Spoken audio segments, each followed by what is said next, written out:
Our next speaker is a titan in the industry, another dear friend of ChainSafe's, founder and CEO of Ava Labs, Dr. Emin here to discuss open and programmable finance with Avalanche.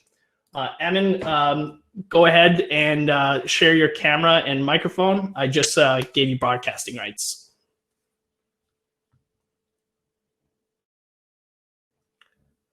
You're still muted.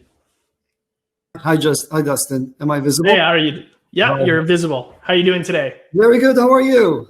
I'm doing well. We're very excited to have you. Very nice to be here. I'm not sure if I was trying to find out in the panicked moments before this call whether or not I should have a slide deck available with me or not. Whatever you'd like to present. If you'd like to share your screen with a slide deck, you can certainly do so.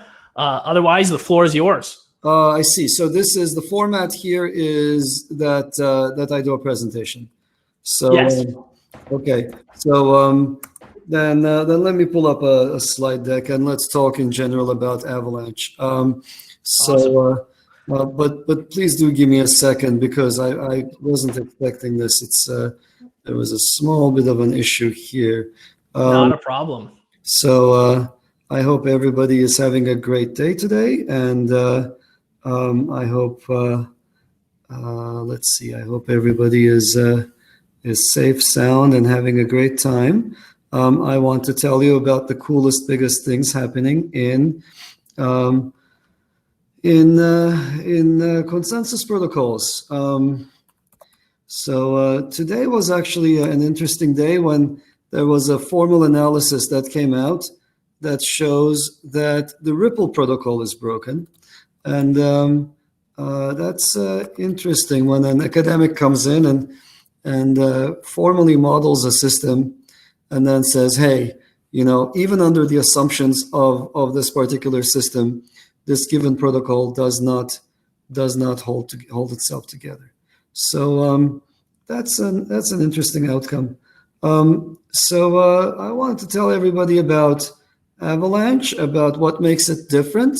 And so I finally got my slide up, and let me get back to this Remo, and let me share my screen with you all. Let's see, my entire screen is fine, or rather Chrome tab. Okay, here we go. Okay, so let's see. So I want to talk to you about Avalanche and what makes it different. I hope everyone can see this. Can you see this? I'm going to assume that you can, and will look very silly if you cannot, but I hope you can. So I want to tell you about Avalanche. So Avalanche is a next generation decentralized blockchain. It is the latest in blockchain technologies at every level. It innovates not only at layer 1, it also innovates at every layer above with the smart contract platform on top, with the model on top, the network model on top, with applications on top, and a whole slew of other things built on top of layer 1. In this talk, I want to focus on the layer 1 itself, because for about the last 10 years or so, we got a glimpse of how the world could be so much better. And that glimpse came to us from Satoshi himself, and let's see, that glimpse came to us from Satoshi himself. He showed us what one could do with blockchains, but as you know, all of the existing blockchains have a terrible reputation. You go to anybody in Silicon Valley, they're going to be like, hey, I work on systems that handle millions of transactions per second. What's this thing you've got that chugs along at 3 TPS? You cannot possibly threaten world finance with something that can barely handle the traffic flow over the Brooklyn Bridge right in front of me right now. So, and they're right. They also point out a whole bunch of other issues with how inflexible these systems are. And I want to talk to you about what makes Avalanche so hugely different from everything that came before it. At the core of this lies a new consensus protocol. Now, the thing is, it's incredibly trendy for every Jack and Jill to come out and say, hey, I have a new consensus protocol. It's like you can have a new hat. You have a hat, you put a feather on it. Now you have a novel hat, right? And if there's an idiot out there with a hat and a feather on it, you put two feathers on it, or you put a bell on it. And now you really have a novel hat. So that's what people have been doing. Justin Sun does this incredibly effectively, but everybody else is doing the same exact thing. They're announcing new protocols just by taking an old protocol and putting a feather on top. They take a protocol from 1999, PBFT, well known, and then they put slight variations on it. You do PBFT slightly less efficiently than the original formation. You add a gossip layer to PBFT, you've got Hedera hash graph. And maybe they're well-intentioned, they're not even good enough scholars to realize that they're actually rebuilding something that has already been discovered. So, but that's what you're going to hear from everybody, and that's what you're going to hear from me today as well. And I hope that by the end of this, you'll have at least some understanding of what makes these protocols different, that I'm not just one of the many people here jumping on the blockchain bandwagon. Just for background, I was on the blockchain bandwagon before Satoshi was on it. I built the world's first proof-of-work-based minting cryptocurrency back in 2002, 2003. It was published in 2003. So that's 6 years before Bitcoin came along. So I've been here, and I'm at the forefront of this technology, and I want to tell you why this new consensus protocol is so amazingly different. So you can do all sorts of things with such a thing. You can do payments, transaction, computations, etc.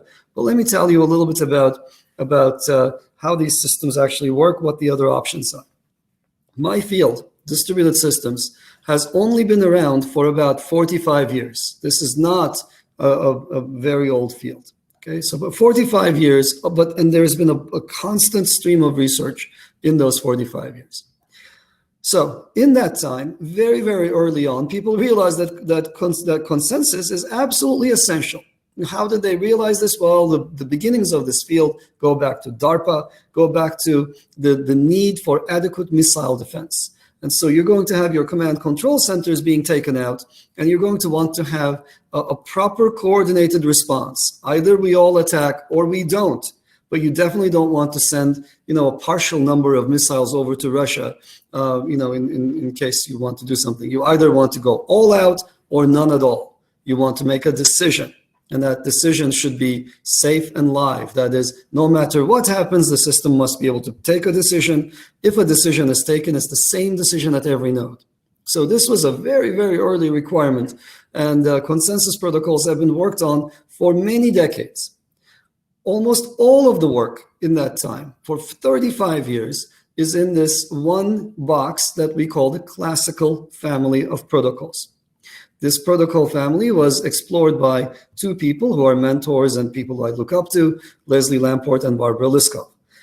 They both have Turing Awards, the highest award given in computer science. Everything else that came after that, so all of these things that you hear about, ETH 2.0, everything of EOS, etc. These are all variations on classical protocols. They're in the classical family. This family has some really nice features. It achieves finality very quickly. So essentially, these protocols are run by selecting a set of nodes for a decision. So we pick something like a parliament. There can't be too many people in the parliament for a reason that I'm about to get to in a second. So we have these people in the parliament. We make sure that a supermajority of the parliament agrees with the decision that we're about to take. So we say something like, hey, I have a proposal, let's attack. And if enough people are supporting that proposal, then we can potentially make a decision. It's not that simple. I have to know that there are enough people. You have to know that there are enough people. In fact, I have to know that you know, and then like you, everybody else, a supermajority knows that a supermajority supports the decision. That second part, that transitivity, makes it very, very complicated. If you leave a first-year grad student on this task, he or she will come up with protocols that require supermajorities, but typically in that second part of this thing, they falter, and they come up with protocols that fail.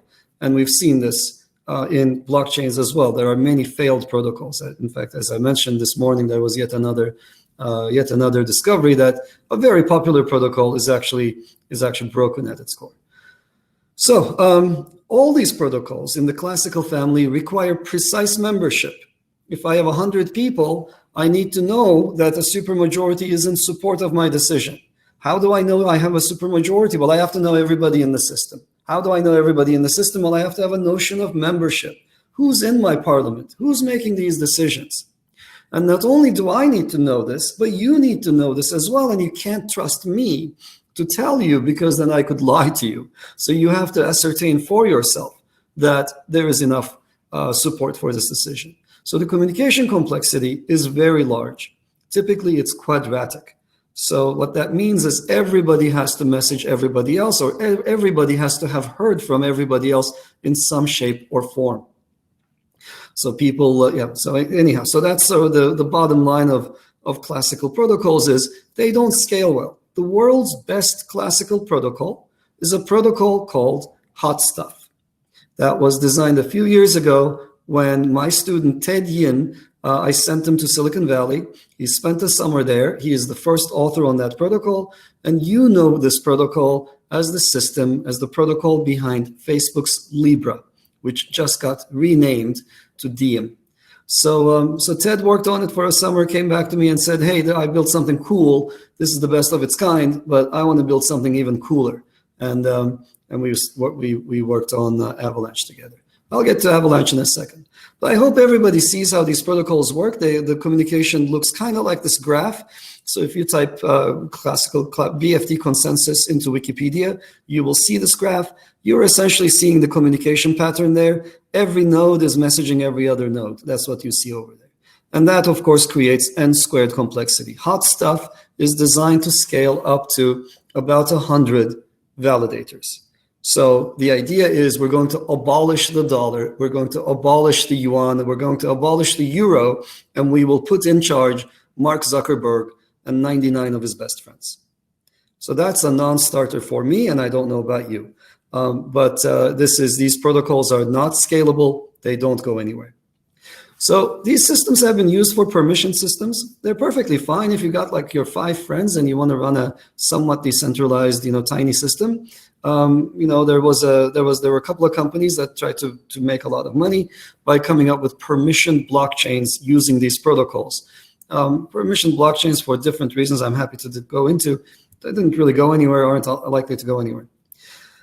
Satoshi knew about classical protocols. He's no dummy. He knew very well that what they could do and what they couldn't do. And he said, look, these classical things are fine in some sense, but they're completely unsuitable for a digital currency at internet scale because of this need for precise membership, because of this robustness, and because the lack of robustness, and because of their inherent nature that leads to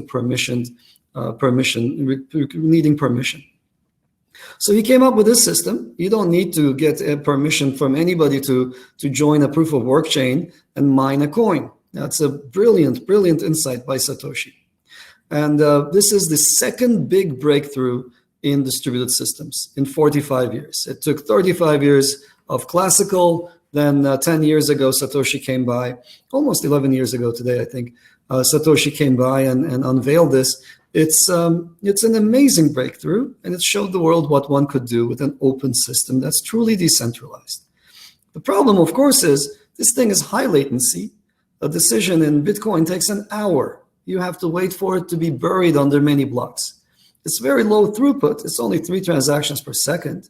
And it doesn't scale. There are only a few dozen participants mining pools in Bitcoin. If you want to actually have a say in the construction of the Bitcoin blockchain, you actually cannot, unless you own an electricity cable that's at least this thick or maybe even thicker. Right? So, of course, not to mention, this whole thing is wasting energy. It's consuming about 1 to 2% of world's electricity supply. It's not green. It's not sustainable. It's actively killing the polar bears. And maybe you don't care about any of that, but the whole thing is leaking $5 billion per year to the miners. So the store of value has become a leak of value to the power company. So Avalanche is different. It works entirely differently from the systems that came before it. It achieves quick finality. And by that, I mean it achieves immutability in about a second. I wrote 2 seconds on this old slide here. And I'm on a different laptop today, which is the reason why I couldn't find my slides earlier. So these slides are a little old. In reality, as of this second, decisions take about 300 milliseconds. 300 milliseconds is about a slow eye blink. Like that's about 300 milliseconds. So in the time I close and open my eyes, the system is capable of making a decision worldwide with input from all sorts of nodes, with input from hundreds of nodes across the globe. It achieves very high throughputs. So Avalanche can achieve 6,500 transactions per second. We just did this deployment, and there's a movie somewhere of us achieving this in a real deployment. So this is not one of these puffed up numbers where somebody measured it on their own laptop or in a data center with huge machines. This is an actual number from an actual deployment across the globe. And most excitingly, I think it scales. It's the fact that there can be 10,000 to maybe tens of millions of nodes inside Avalanche, and yet the system can still operate with these performance parameters. I never thought I would live to see the day when I was a grad student learning about these technologies. I never thought this would be achievable. I was in the classical fold, and I looked at those protocols and thought, okay, these are very, very slow. Byzantine fault tolerance is an inherently slow process, and these competing with Visa will never be possible. And you know what? Avalanche is 3 times faster than Visa. Visa achieves on an average day about 1,700 transactions per second. Our system as it is can achieve 6,500. Now, to be fair, Visa can probably peak to 50, not probably, is known to be able to peak to 50,000 transactions per second. We cannot do that. So our peak is about 6,500 transactions per second, but we can sustain that. So we're in a very interesting space. So yes, we cannot peak to Visa's peak levels, but we can outdo their average. And that opens up the field to a whole bunch of other things. Whereas Bitcoin is 3 TPS, we're about 2,000 times faster than that. When you add that many zeros, it's not just a quantitative change, but it's a qualitative change. It's a robust protocol. There's no need for precise membership. It just works. I'll tell you how it works in a second. And most importantly for me, it's quiescent, it's green, it's sustainable. If there's nothing to do, it just sits there, doesn't consume any energy. If there's a decision, it makes that decision in a flash. And so that's what's so novel and cool about it. So what is actually technically interesting here for the wonky people among you who are interested in distributed systems? Well, it works differently than others. It's inspired by epidemics. It's kind of funny to be talking to you during a pandemic about epidemics, but you know how epidemics are unstoppable once they get going. So it uses some of those techniques from epidemic protocols and gossip networks to quickly come to a decision across the globe. And at the heart of it all lies a very different approach to consensus. So any academic colleagues listening to this, you all were educated in the classical fold. You all know how to prove those classical proofs. Avalanche is a tour de force. It opens up a new way of approaching this. It has a completely different approach to achieving consensus based on metastability. It creates a metastable system. Now, if you don't know what that word means, it refers to systems that don't like to be in intermediary states. Okay, I don't like to be outside these days. It's very cold. I'm either here at my house or I'm over there at my work. I'm somewhat metastable when I'm outdoors. When I'm outdoors, I'm rushing to get indoors to one of those two states. And when I'm at my house, I'm actually very stable. It's going to take a lot for me to step out. That is a form of a very human version of metastability, if you will. Or if you will, imagine a hill. Okay, and imagine a ball. That ball is metastable on that hill. It's not going to want to be on the slope. It's not going to want to be at the very peak. Even the slightest breeze will send it going down. But when it's at either end, when it's on the ground, on the valleys, then it will stay there. So that's the kind of system we want to build. We want to build a distributed network that can quickly make decisions. Let me tell you how this protocol works. It's very simple. You can understand it. So imagine that we are we're going to be making decisions, okay? Imagine that there are many of us. So let's say there are 100,000 of us. Okay, we're in a giant stadium, and you don't know everybody in the stadium. They don't have names to you. They're just a whole bunch of faces to you as far as you're concerned and as far as I'm concerned. I happen to know some people. You happen to know some people, but we're not going to be able to know everybody, and the protocol doesn't require that. So now what are we going to do? We're going to make a decision. Let's make it simple. Let's make it between two colors. Okay, let's make it between red and blue. So what we're going to do is any given node, let's say take this one, he will pick some of his friends, 5 of his friends in the audience, and say, hey, I'm trying to decide between red and blue, and I know you are too. Which one do you currently favor? So that's the question that goes out to these 5. And they respond with, well, I like red, I like red, I like blue, I like red, I like blue. Okay, so that's their current preference.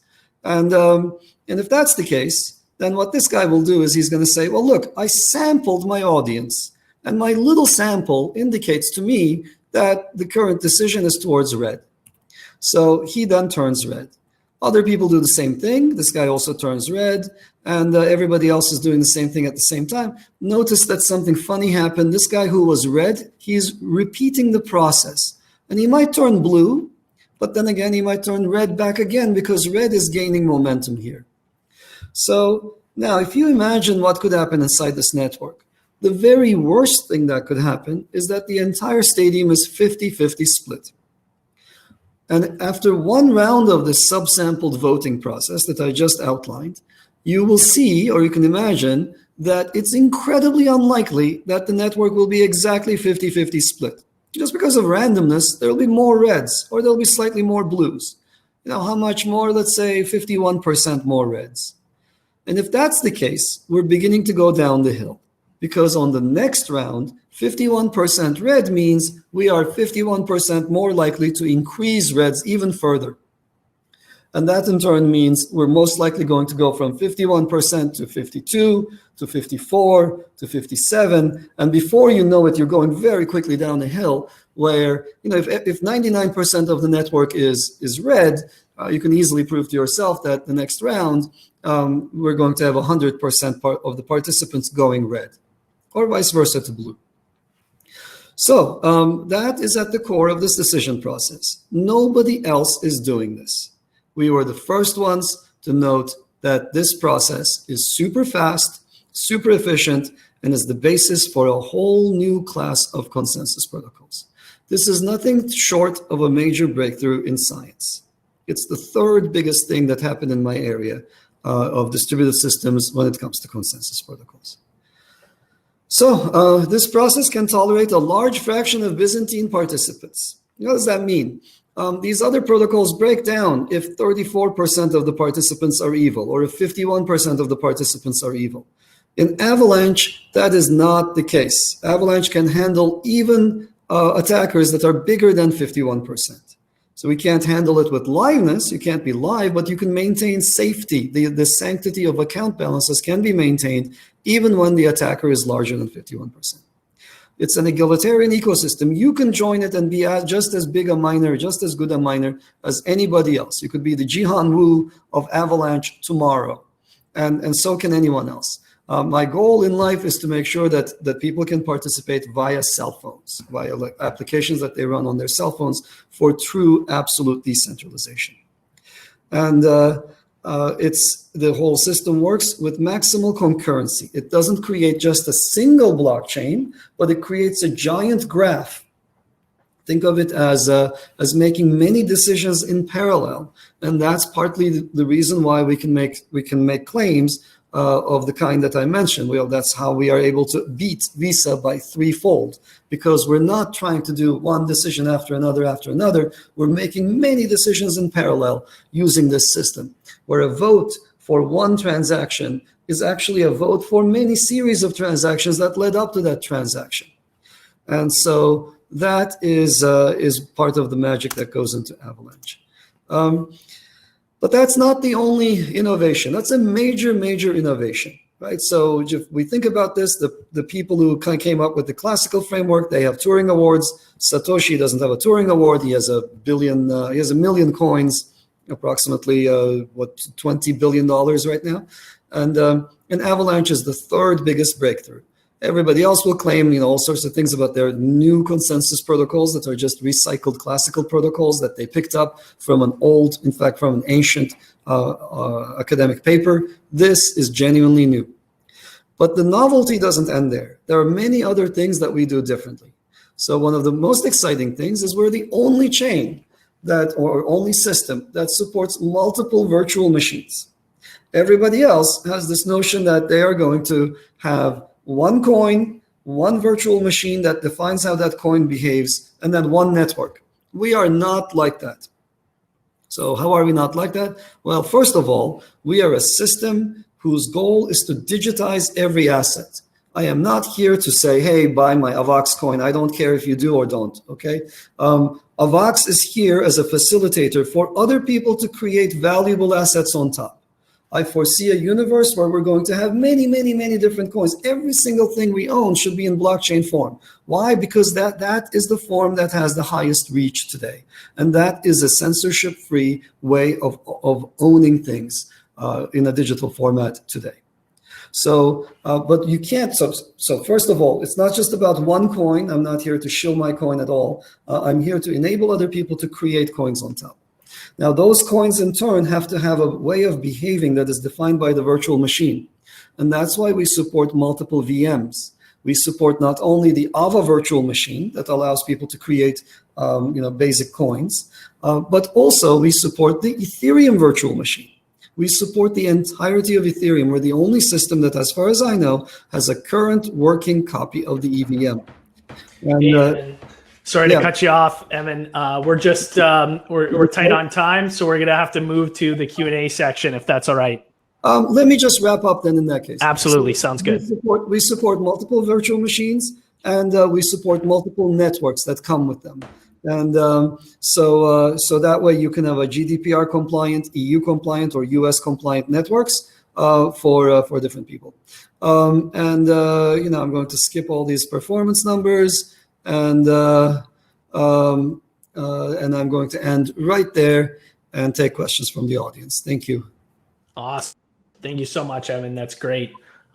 Your insights and knowledge of consensus protocols is extremely interesting. We have 4 questions in the Q&A. The first one being, you have seen the evolution of blockchain and crypto over the course of your career. In your opinion, what does the next evolution phase look like for the industry? We're going into a very interesting time. So we're going to see, I think I called this in May, April, that at a time when everybody was very worried about the pandemic, well, I was one of the few people to say, hey, we're going into an asset inflation bubble, and we're going to see more of that with the coming second round of stimulus. So expect all of the assets, all stocks to go up, expect that money to overflow into crypto, and expect the rising tide to raise everybody. So that's what's going on. But at the same time, there's a transformation happening underneath. And in the long term, the systems that will remain are those that make technical advances. And we are one of the coins that I think is currently is just emerging. We only went mainnet about 2 months ago. And we are very, very excited about what we can do. We essentially subsume everything that Ethereum can do. We subsume everything that other chains can do. And we have a flexible format that allows enterprises to use us as well. So I'm really excited about that about where we are. Awesome.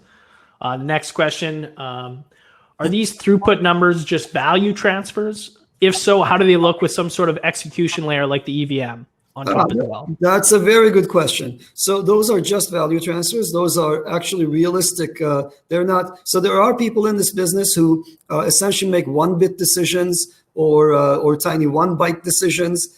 These are actual transactions with 2 inputs and 1 output, I believe, or maybe 2 inputs and 2 outputs. So they're exactly the same as your average Bitcoin transaction. They're large and they have signatures associated with them and so on. When you go to an EVM model and you start executing the EVM itself, then there is going to be additional overheads not shown in that number. We are currently getting numbers that are on the for a totally ordered EVM-like chain, we can do 3,000 transactions. But by the time you put it through the EVM code, then you go down to lower numbers. And currently we're rewriting the EVM to make it much, much faster. There are many decisions in the EVM that are absolutely suboptimal. It's just I don't know what was going through their minds when they made those calls, but there are a bunch of calls that are really hampering the performance of the EVM, and we are rethinking that entirely, while remaining in a compliant, in a backwards compatible fashion. So I'm really excited about what's to come. We want to show the world what's possible. We showed already how much faster layer 1 could be with a rethinking of the most important protocols. Now I want to show people what you can do if you rethink the VM layer, if you rethink the database, which we also have done. We have our own database that's much faster. And if you rethink the layers on top. So expect a series of exciting announcements in the coming year or two that shows just how much faster these chains can be. Awesome. Thank you so much, Emin. It's been an absolute pleasure having you speak today. Thank you so much for the audience. Please go check out Avalanche. Seems very promising. Thank you so much, Emin. Thank you. Take care. Bye-bye. Bye.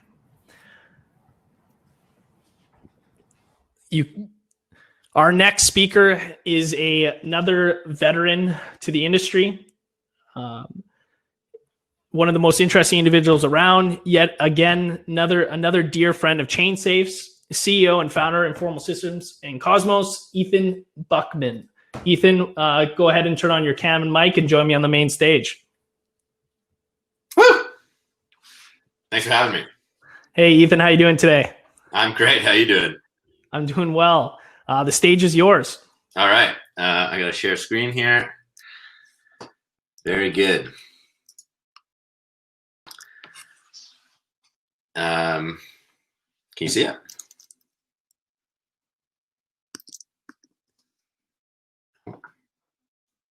Everything's frozen.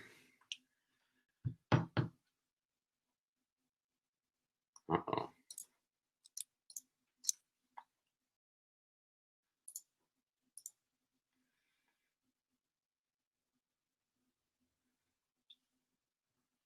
Can you see my screen? We see you. We don't see your shared screen. No. It does not seem to be working. You're just using the shared screen on the bottom toolbar? Yeah. Okay. I'm trying to share just one window rather than the whole screen. Oh, okay. Yeah, it shouldn't be.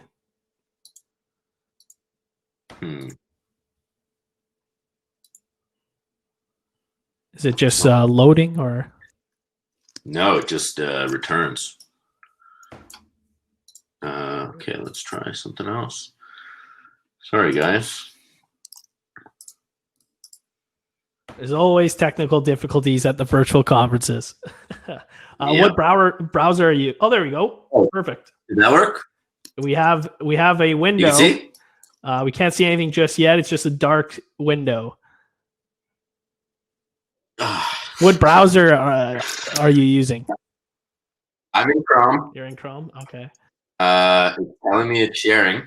Yeah, it's we're very close.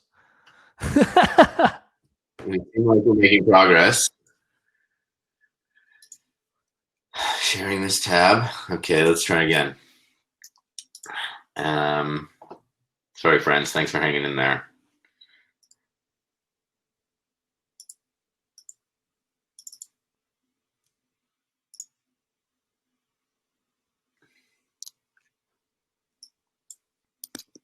Does that work? There we go. Boom. You can see it? Sure can. All right. Hit it. All right. Thanks, everyone. Thanks so much to the ChainSafe team for having me out.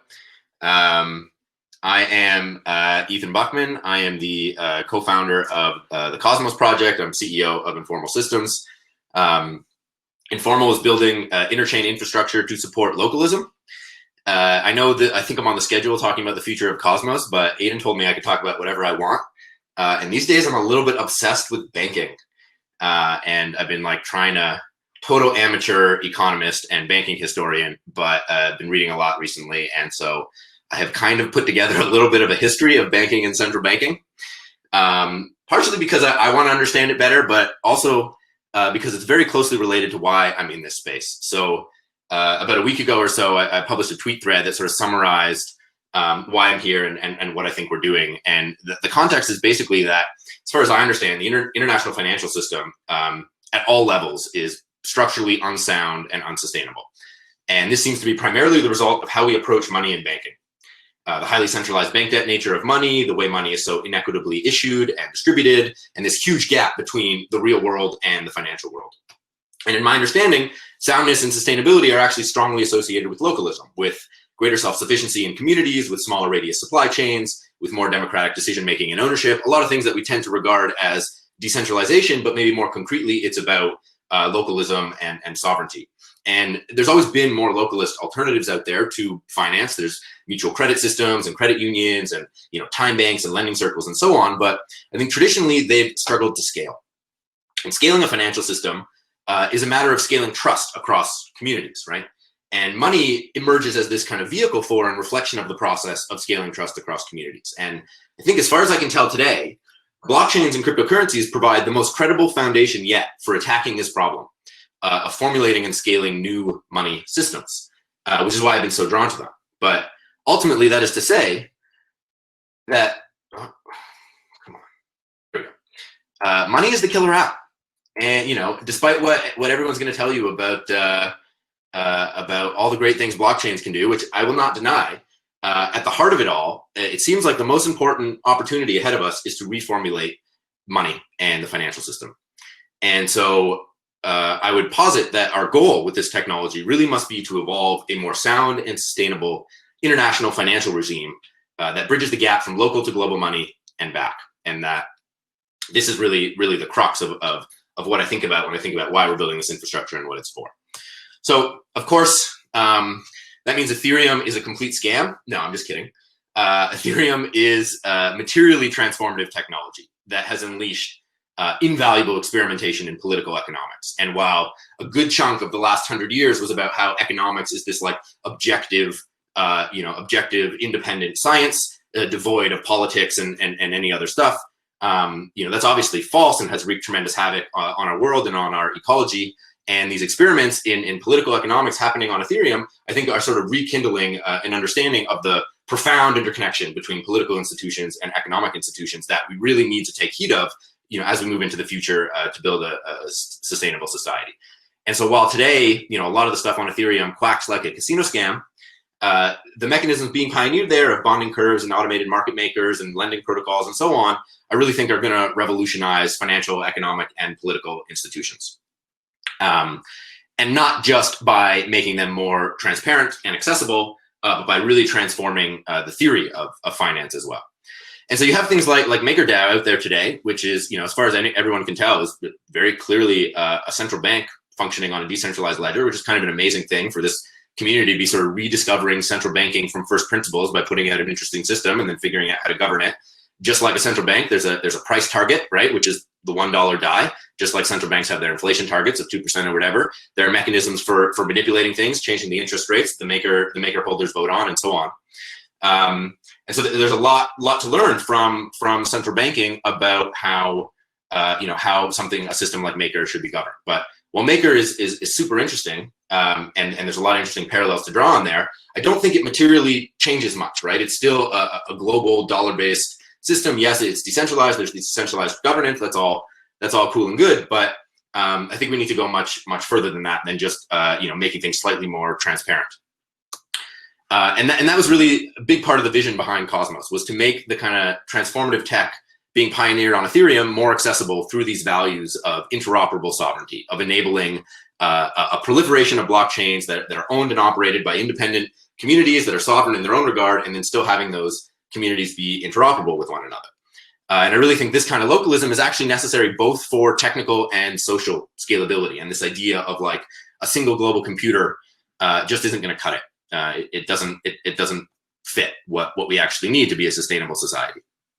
And so there's kind of a fatalism around money, around the history of money, that's like, oh, we're kind of stuck with what we have and it's going to be really hard to change things. And that might be true, but the explosion we're seeing in cryptocurrency technology, with each cryptocurrency launching is effectively it's a new money, right? And there's all this, we're in this kind of Hayekian competitive market for money where all these new monies are emerging, and there isn't really any kind of like coherent understanding behind them. Everyone is just competing for market share, either with better technology or funnier memes or what have you. And so, I've been trying to understand a little bit more about the history and the science and the theory behind this, and I'm still, a complete amateur. But I'm sort of diving in a little more into economics, and my background was more in sort of biophysics. That's what I studied in university, and a little bit of ecology. And so a lot of my intuitions behind economics are grounded in ecology. And it's actually really interesting that economics and ecology come from the same root, which is eco, which means home. Ecology being the study of the home, and economics being the management of the home. But ironically, I think these two things have kind of swapped, right? Economics has become this like abstract study of the home system. And the result of that economic policy and so on has been like complete devastation of the global ecology. And the ecologists are now trying to clean up that mess and actually take care of the home. So they're, in some sense, the home managers. But in any case, it felt like it would be interesting to dive in a little bit into sort of the history of central banking and try to understand, in the context of if money is really the killer app, and if we're really going to transform the financial system to make it more sustainable, to bridge the gap from local to global money and back, we should probably understand what came first. So most of the rest of the talk then is going to be a little bit about that history.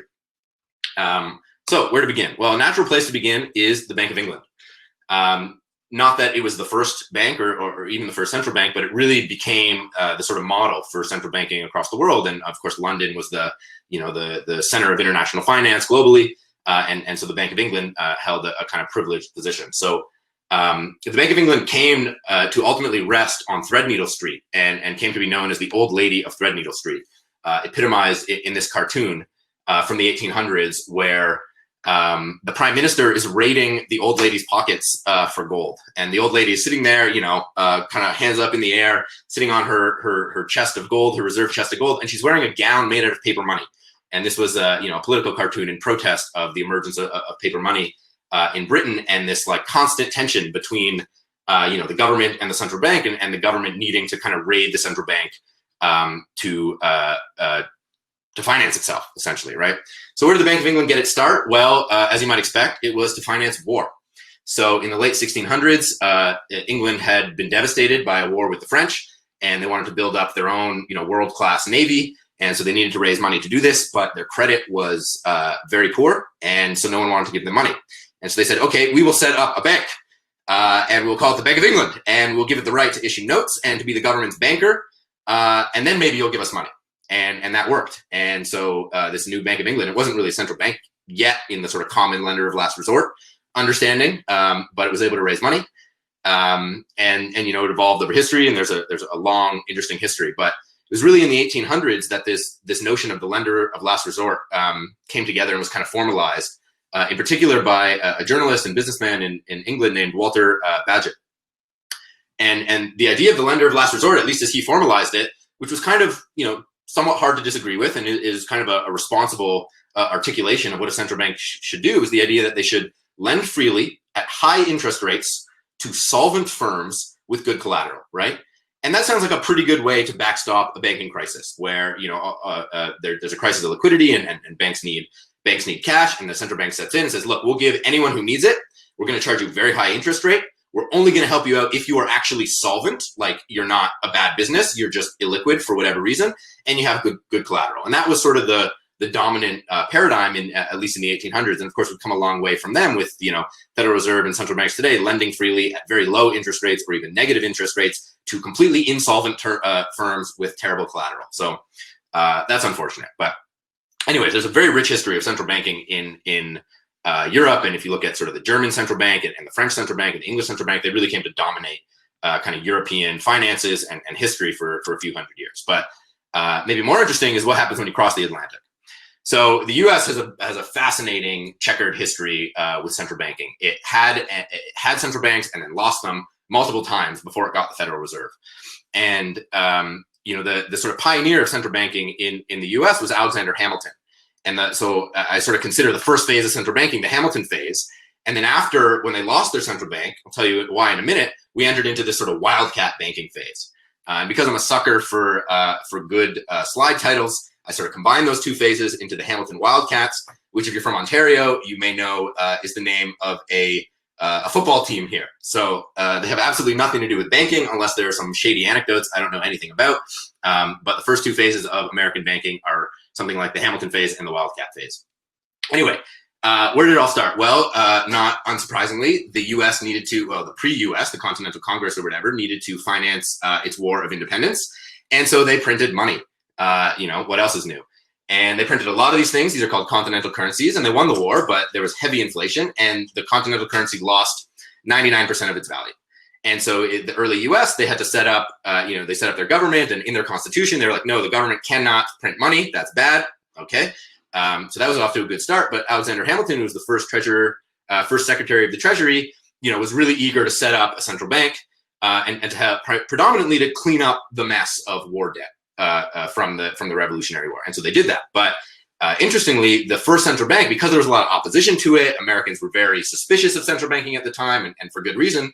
So they put some restrictions on it. So for instance, the central bank couldn't buy government bonds, right? So the government couldn't monetize its debt by having the central bank print money and buy government bonds, which is, probably a good restriction to have in place. Obviously, we don't have that anymore.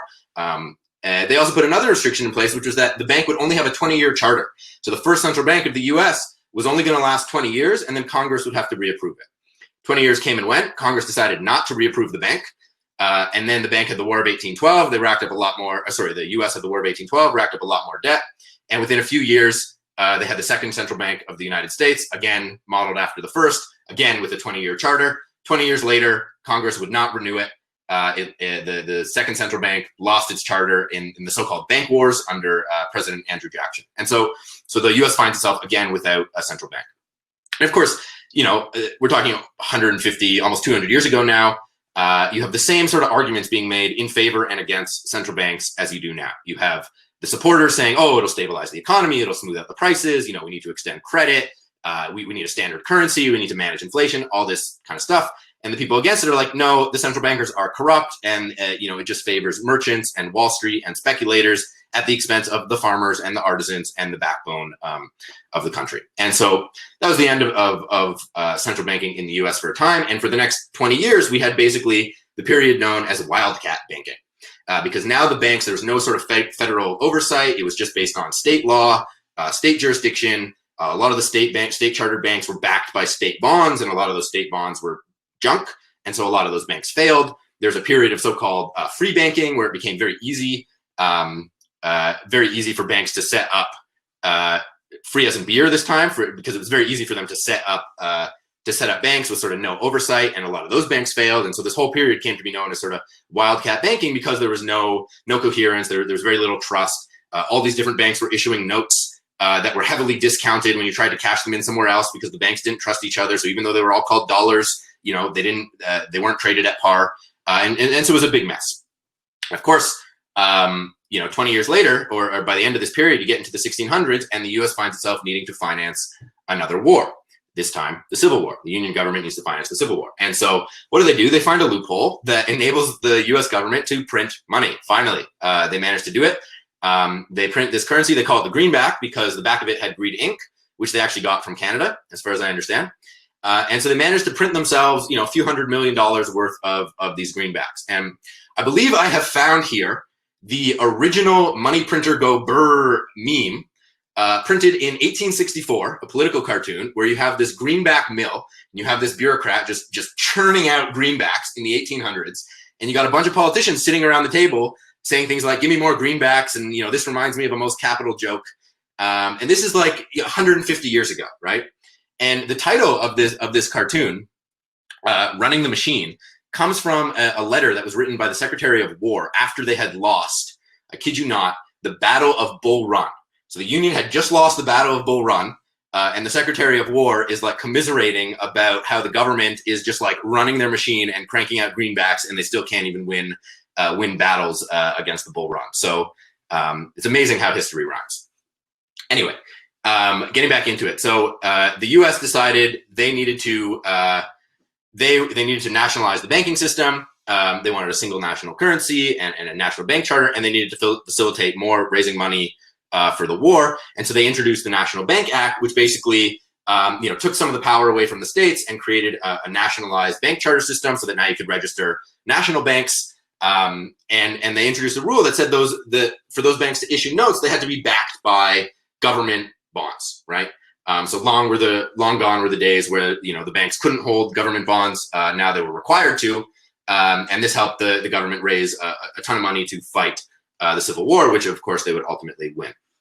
Now, the idea behind this thing was to provide, as well as raising money for the war, was to provide stability. But the next 50 years or so, the late 1800s, the U.S. was riddled with financial instability. Roughly every 10 years or so, there was a major financial panic.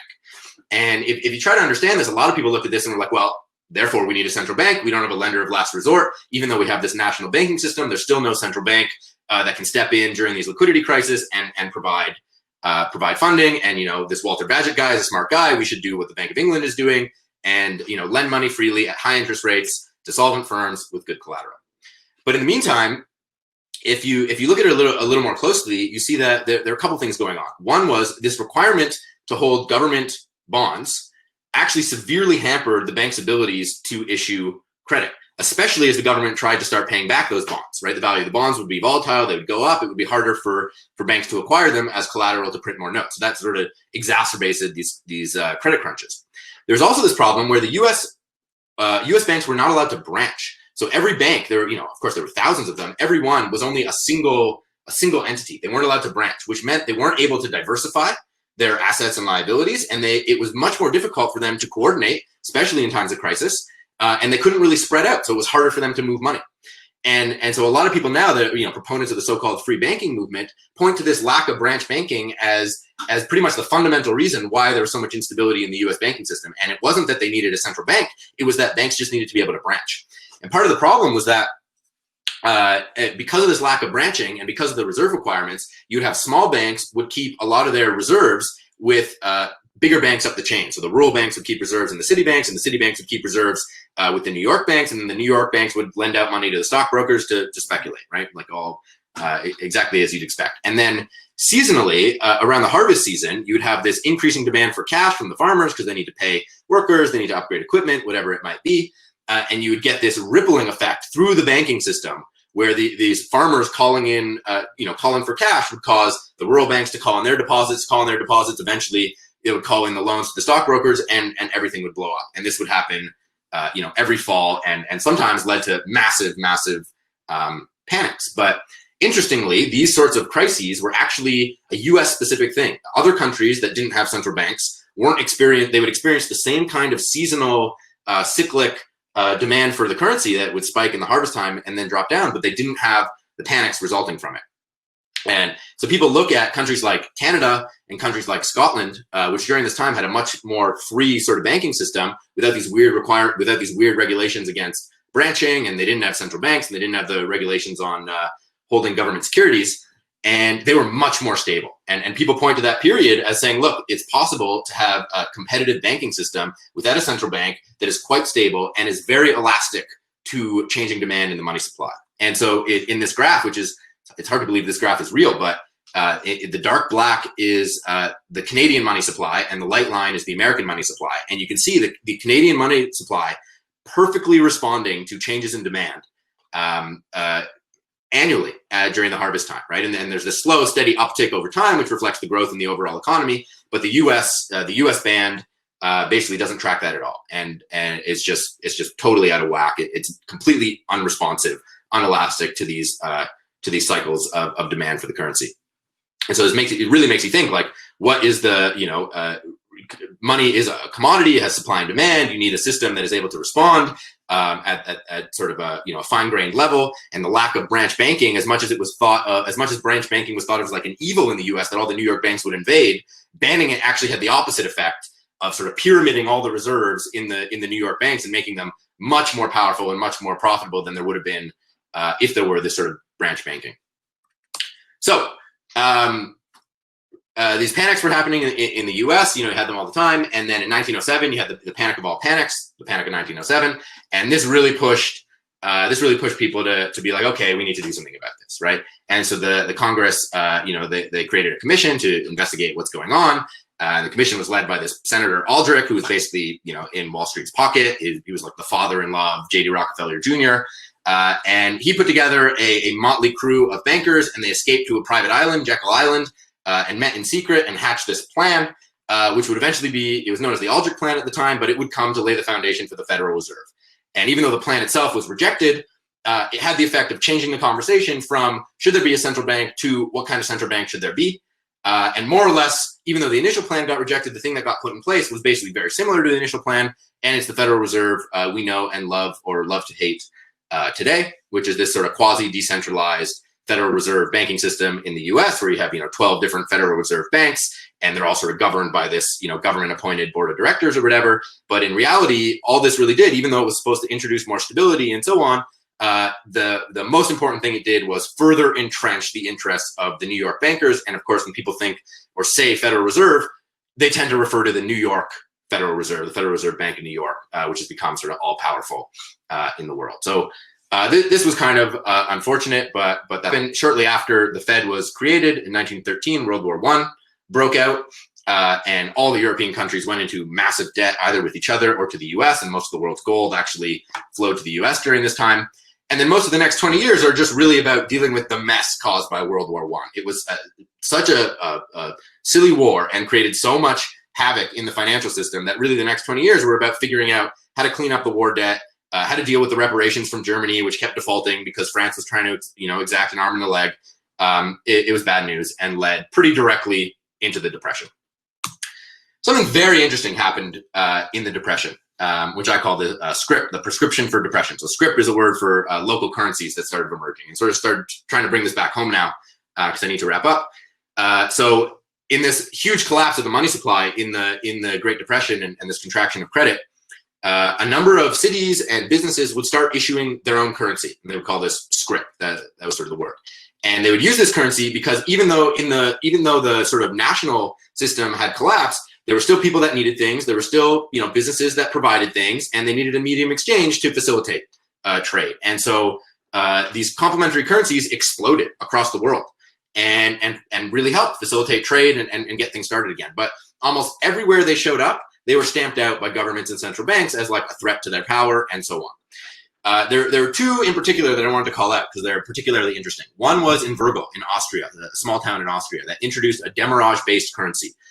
Demurrage meaning there's effectively a negative interest rate. So every day that you hold the currency, you have to add a postage stamp, which incurs a cost, which incentivizes you to actually spend the currency as quickly as you can to keep it flowing.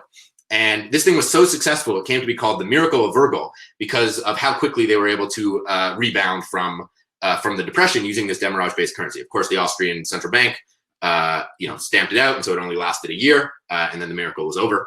But something different happened in Switzerland, which was the incorporation of the Veerbank. And the Veerbank also is a complementary currency, but they incorporated it as a bank, so they got a banking license, and they function primarily as a mutual credit system. So to facilitate credit between small and medium-sized businesses. So you can think about every time you have an accounts receivable or accounts payable on your balance sheet, there's an extension of credit between two parties, right?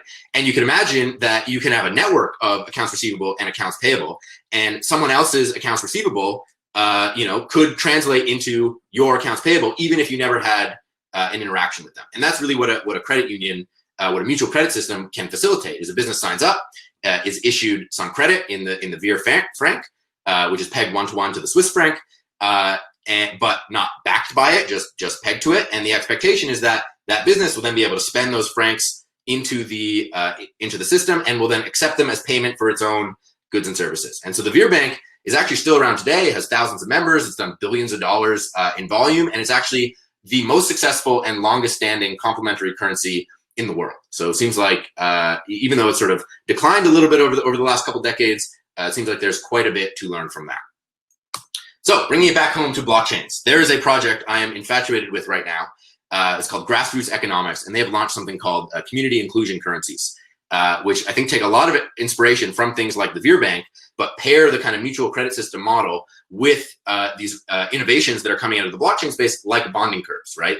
And so it's sort of a mix of what you would expect in a traditional sort of hard money backed bank and in a mutual credit system, where you can actually have a way to put collateral into the system still have the issuance of credit between small businesses that want to do trade with each other, have that credit be on a bonding curve, so it is somewhat fractionally backed by real money, and that way potential investors and human aid groups and so on can actually help bootstrap these systems. So they have the community inclusion currencies are live in Kenya and I think in a few other places, and they're seeing some amazing results. And so what I am really hoping to see is a proliferation of these kinds of systems, again, drawing more on understanding the history of central banking and money, and especially these kinds of like mutual credit unions like the VIR and these other complementary currency examples to bootstrap much more local and sustainable financial infrastructure. And of course, again, this has always been sort of my goal with Cosmos, to facilitate an explosion of this kind of technology and to build out ultimately much more local economic systems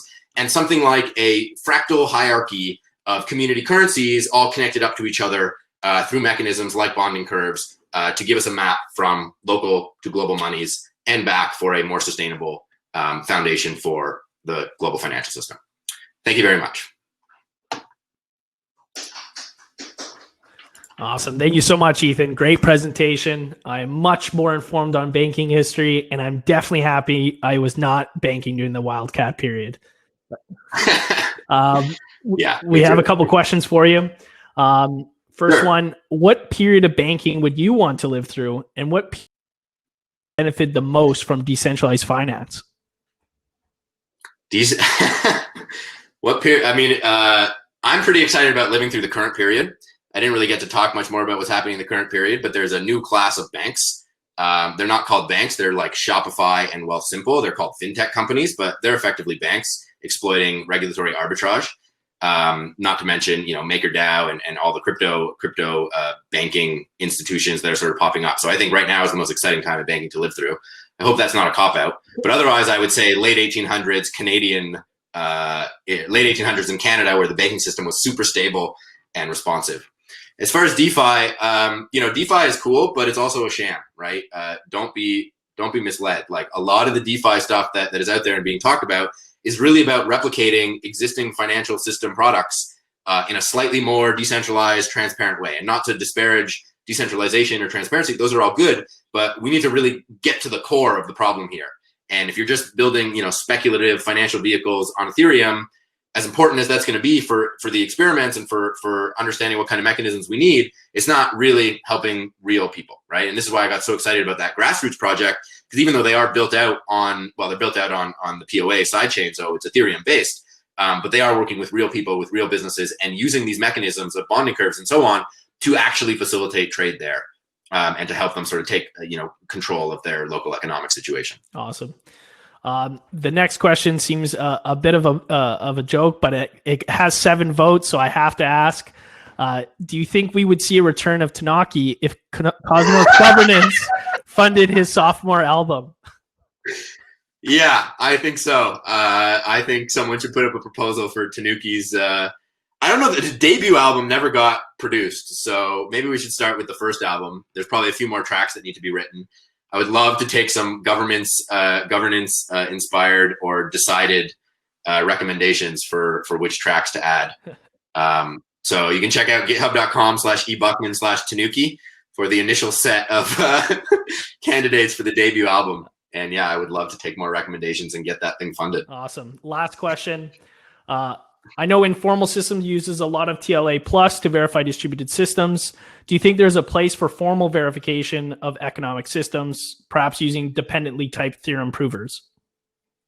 Yeah, I think this is a huge open area of research to understand a formal footing for economic systems. But I would caution heavily that these systems are real economic systems are incredibly complex, and I suspect it's more likely that biological intuition is going to do more for the stability of those systems than like theorem proving, right? Because if you prove the wrong model, like you might prove the model is sound, but it may have no relationship to reality. So as important as sort of high quality testing and quality assurance and correctness assurance is going to be for the models, even more important will be that they're grounded in like local economic realities, and you can't get that from a theorem prover or TLA. Awesome. Thank you so much, Ethan. It's been an absolute pleasure. Thanks for having me. Take care. Our next speaker is our very own Federico Kunze, tech lead for Etherement, to discuss use cases for fast finality and interoperable EVM. Ethan, go ahead and turn off your mic as well. Perfect. And we'll bring Federico to the main stage. Go ahead and turn on your cam and mic.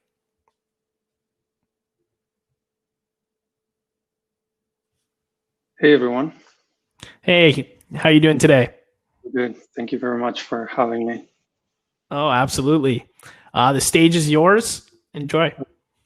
Try share my screen.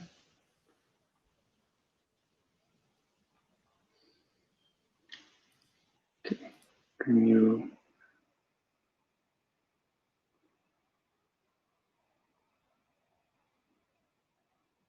Oh, it's kind of small, right? Okay. Can you see my screen?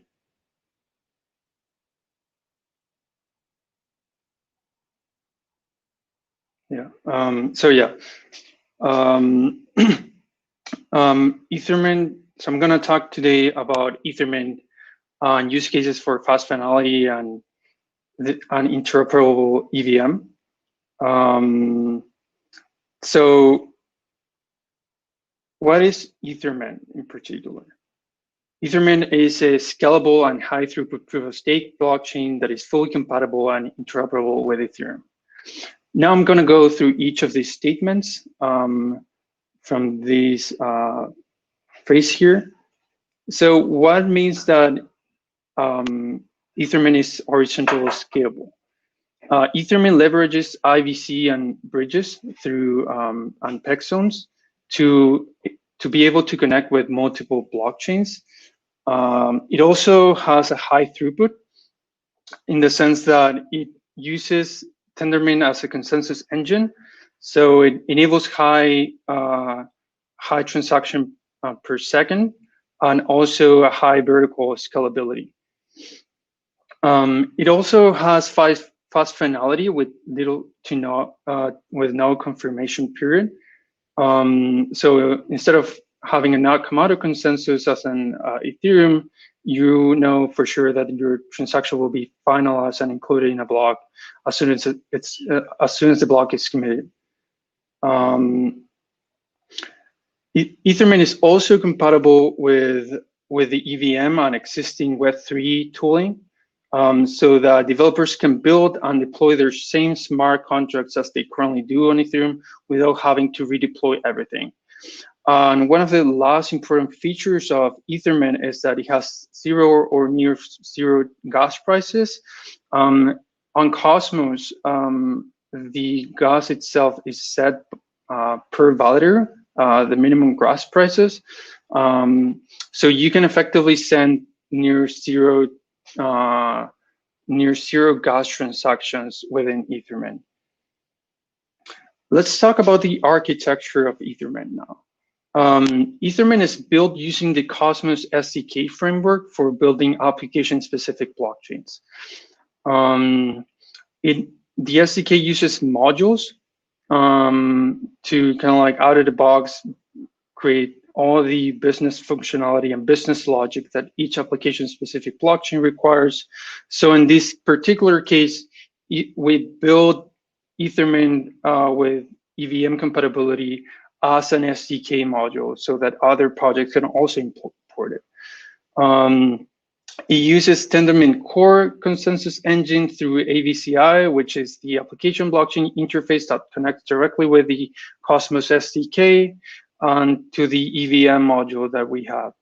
And Ethermint also provides JSON RPC and WebSocket clients so that you can interact with Web3 tooling. And it also contains gRPC REST and CLI clients out of the box from Cosmos so that developers can interact more freely and easily with the blockchain from the Cosmos and Ethereum tooling as well. So the SDK provides out-of-box modules which enable many of the features that Ethermint has, such as like auth, which has the account and signature authentication. The bank module, which handles balances and local transfers within the same chain, in this case, Etherment. It has a built-in on-chain governance so that the community can submit parameter chain proposals, some of the parameters from the EVM. It can also have like near zero downtime parameter chain upgrade proposals, so that the community can coordinate around an upgrade for a new software upgrade. And it also has community proposals for leveraging the community pool funds in order to boost development and foster the development within a single chain. Most importantly, Etherment runs on proof of stake. So all that functionality is wrapped within the staking module. There are also some modules within the SDK that handle the reward distribution through inflation and minting, and also penalties through slashing in case there's a downtime or double signing of a validator. And last but not least, there's the IBC module, which will enable cross-chain interoperability, which I will explain shortly. So the core component of Etherment is the EVM module. The EVM module is standalone SDK module that implements this Ethereum state EV interface. This allows us to be fully compatible with Ethereum EVM. And the EVM module has been built in a way that you can use all your existing keys and addresses from Ethereum, from your favorite tooling and wallets, directly into Etherment without having to do any context switching. So the EVM itself performs VM state transitions, such as create on call to create smart contract or call another addresses and perform a smart contract execution. And it will also allow you to import state and accounts directly from Ethereum in a friendly way through a hard spooning mechanism.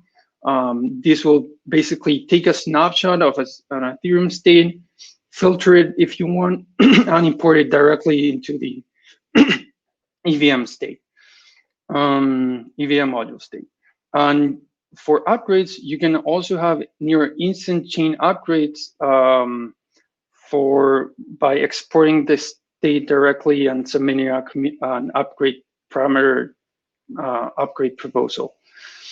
The other really important feature that I will explain on the use case layer is that the EVM has customizable parameters and chain configuration that any application-specific blockchain within Cosmos can customize and, for example, like implement or enable certain EIPs, enable change the EVM token, etc. So now I'll talk about the two main use cases that we see within ChainSafe for Etherment. And the first one is leveraging Etherment as a solo chain, as a standalone chain. So as I mentioned before, Etherment will be an EVM compatible blockchain on Cosmos, and we see a huge amount of interest in having a fast finality and interoperable chain within Cosmos that can leverage these two ecosystems and bridge them into a single one. So that you can use existing explorers, wallets, and other clients from both Cosmos and Ethereum. And you'll have, because of IBC and other bridges, such as Chain Bridge, you will have interoperability natively built in with other Cosmos blockchains and BFT blockchains in general on Ethereum. Developers can also use the photons, which we'll explain now, which is the staking token for Etherment, that will provide a higher security for the proof of stake blockchain, in this case, Etherment chain. And the other main benefits of having to use for a developer is the ease of use for deploying their existing smart contract from Ethereum on Ethereum testnets into Etherment chain, and thus enabling proof of stake, on-chain governance, and building metrics for transfers on the smart contracts that they're executing. So they have like full control of their tooling as well. I briefly mentioned about the photon. The photon will be the native token of Etherement, and it will be used as a staking token, an EVM token as well for executing smart contract and state transitions within the EVM. We wanted to have parity with mainnet Ethereum and Ethereum in general, so we decided for the photon to have the same precision as ETH and Wei. So the smallest denomination will be the atom photon, which will be the CMIL for Wei and Ethereum. And the second use case that we wanted to mention, that it's really important not only for developers but also for other projects that wanted to have fully compatible smart contract functionality with interchain, is implementing the EVM module as a dependency. So it can be imported as you see here. So this would be like a Cosmos chain. You can import all the built-in SDK modules, such as IBC, staking and governance, and also the Etherment module, to have a greater customization for your smart contract execution, for your chain parameters, EIP, custom support, and in general, like EVM configuration for your specific chain. So here's a summary table that we built for what is the pros and cons of each of the use cases.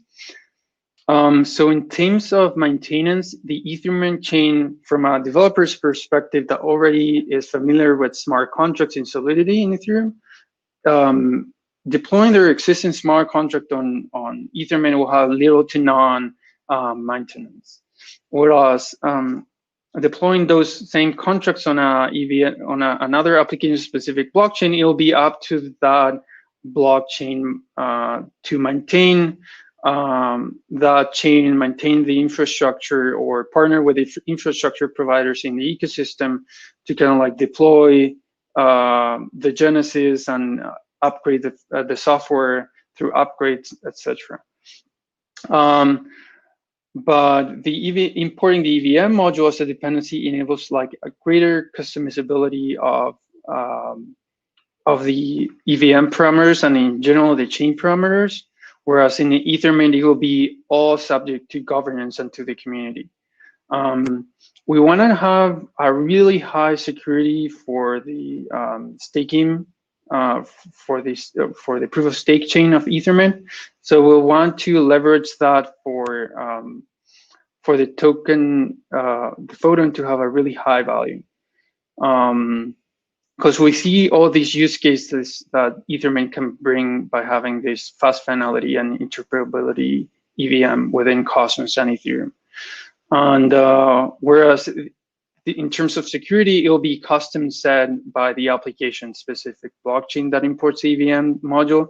So if you're building like a POA-like chain, you'll have a custom security with a custom number of validators, but having all the feature set from the EVM itself.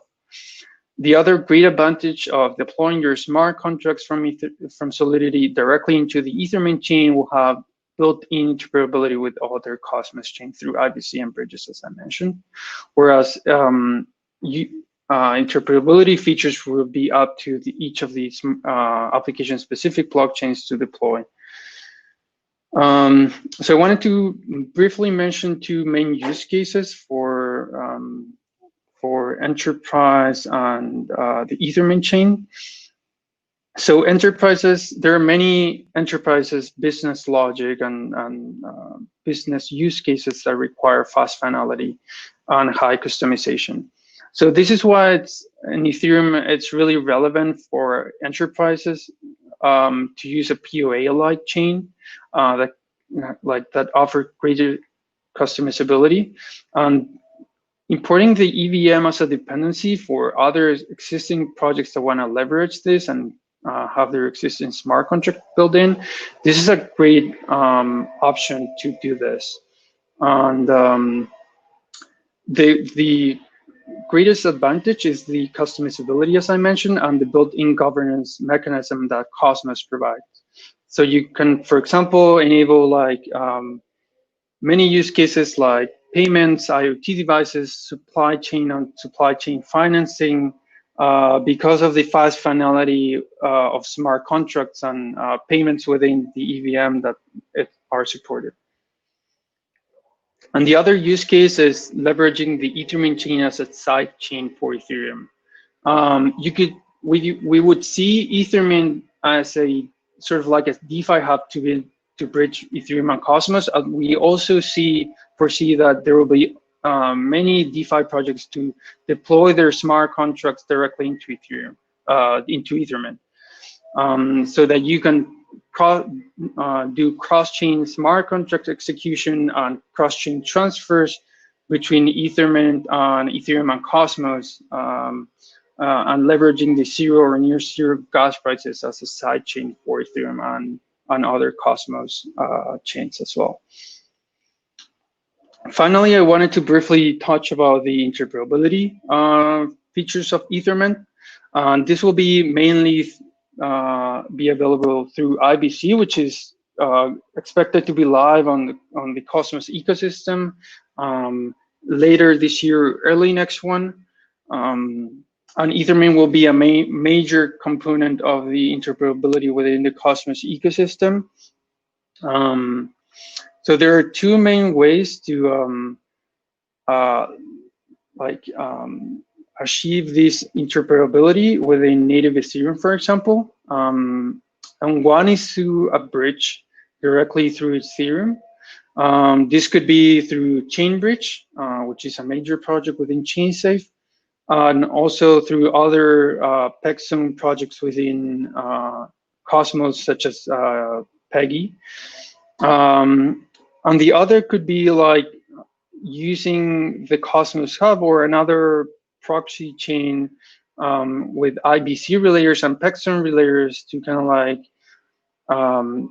do like a two hop directly to Ethereum, so that the Etherment chain doesn't have to maintain its own pseudo finality logic to kind of like achieve this interoperability with mainnet Ethereum. So you're invited to join our first public testnet that is now live, and you can have you can read more information about this public testnet or in our documentation, docs.etherment.zone. Feel free to jump into the documentation if you want to read more, or also learn more about the available resources that we have. And please don't forget that ChainSafe is also hiring more engineers to join our team and other teams within ChainSafe. So please go to chainsafe.io/careers if you are interested. Thank you very much for your time. Awesome. Thank you so much, Federico. Very informative. Can't wait to see the future, what the future holds for Etherment. Use cases mentioned are quite interesting. We do have a Q&A question here for you. What was one of the biggest challenges integrating the EVM as a module to the Cosmos SDK? Sorry, can you repeat the question? Yeah, absolutely.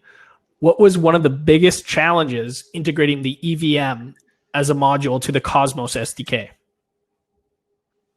Yeah, so it's not the biggest challenge. I wouldn't say it's just like implementing the EVM itself. I think it's the interoperability within the Etherment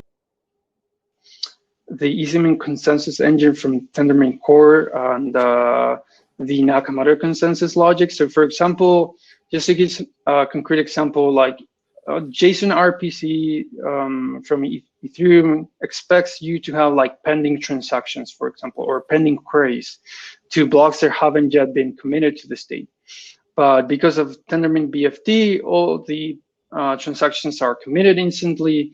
It's really, we had to like kind of like do some work around there to kind of like try to get those transactions from the Tendermint mempool and kind of like show them to the user on the RPC as well.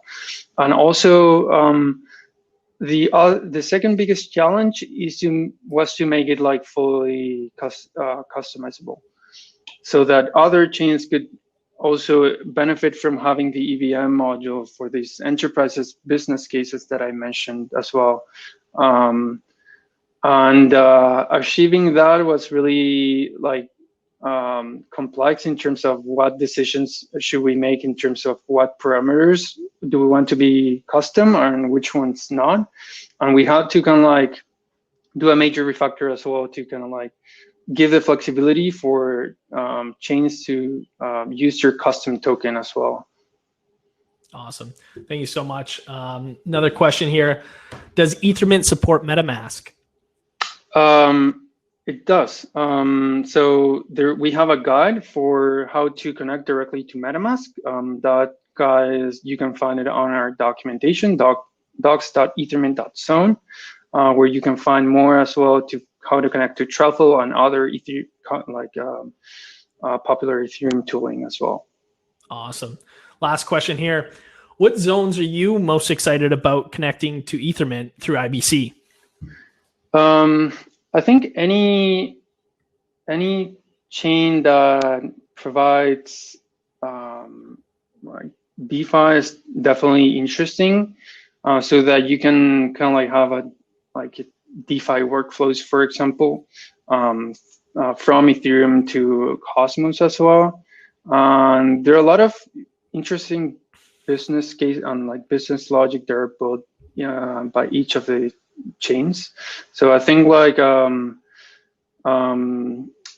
wouldn't have to name like any specific blockchain, but like there like WASM contracts within Cosmos and having cross-chain smart contract execution. I think it's the most relevant use cases for one of the most relevant use case for this interoperability thing, so that you can from a chain call a contract, even if it's another VM like WASM or the EVM on other chain, do that cross-chain execution. I think that will be really cool. Awesome. Thank you so much for your time, Federico. Great presentation. Thanks for joining us today. Thank you. Awesome. So we're very excited to hear from our next speaker. I'm sure he has had a tremendous week with ETH2. Another dear friend of ChainSafe's, Danny Ryan, speaking about ETH2 Beacon Chain launch and beyond.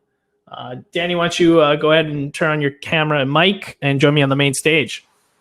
Yeah, cool. You can see and hear me, right? I certainly can. How are you doing today? Great. I'm moderately prepared and a little bit tired, but I'm happy to be here. That's awesome. Well, the main stage is yours. Yeah, cool. Thanks for having me. ETH2 Beacon Chain launched yesterday. It's been going for, 29 hours and going pretty well. And I'm going to talk to you about what happened over the past couple of months, and also turn an eye towards the future, because there's still a lot of work to do. So let me figure out how to share my screen. Oh, it's coming.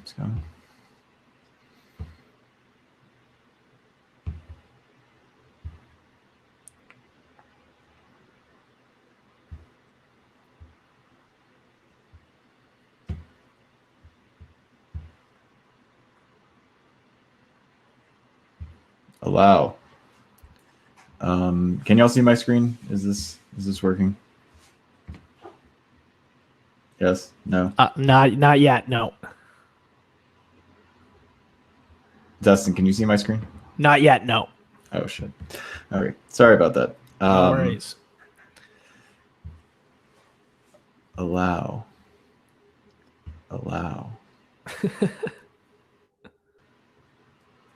How's that? No? Nothing? Not yet. What browser are you using? I'm using Firefox. It should be supported. I'm gonna try an alternative real quick.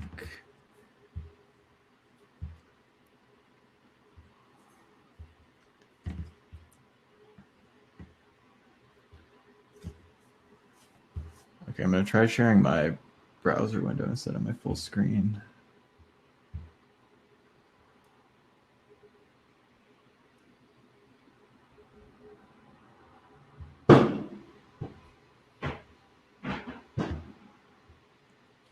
Screen share? No, fail. No worries. Definitely other speakers have had some difficulties with I'm this as sorry. well. No I'm worries. sorry. Let me pull up Chrome real quick, and then if that doesn't work, then we will try something else. I can also just talk if this doesn't work. So let me pull up Chrome, and if that doesn't work, I can just talk. I don't like making slides anyway, so Yeah, that's awesome. That's great. all right, give me 2 seconds to try this out. Perfect.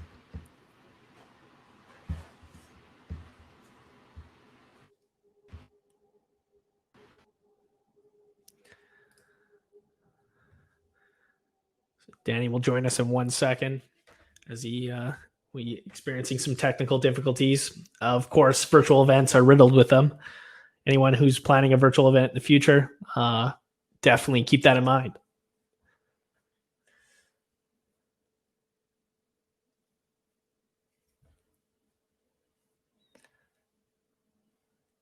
I feel like I should entertain the crowd with some jokes, perhaps. I'm just kidding. I won't.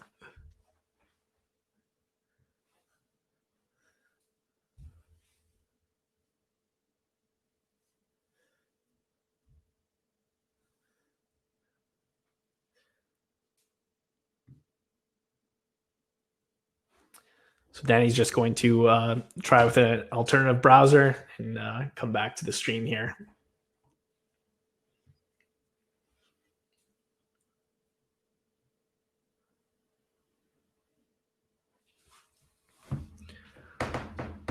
Okay, I'm back on another browser. I'm going to give the screen share one more try, and awesome. If that doesn't work. Yes. I think this will work this time. Or maybe not. Not a problem. Share. Application. Some good feedback for Remo, I'm sure. Yeah, shit happens. Yeah, exactly. All right, cool. So I'm clicking share a number of times. It gives me a prompt. My system says, yes, do you want to share? And I'm like, yes. And then it doesn't do anything. It's probably not worth debugging. Yeah, anymore. Absolutely. Go ahead and start us off. And we're here to listen to you anyway. Yeah, cool. I got something funny I can do every once in a while. Oh, shit. My technical time over here. Okay, so we I'll do this little show and tell every once in a while. All right, cool. So we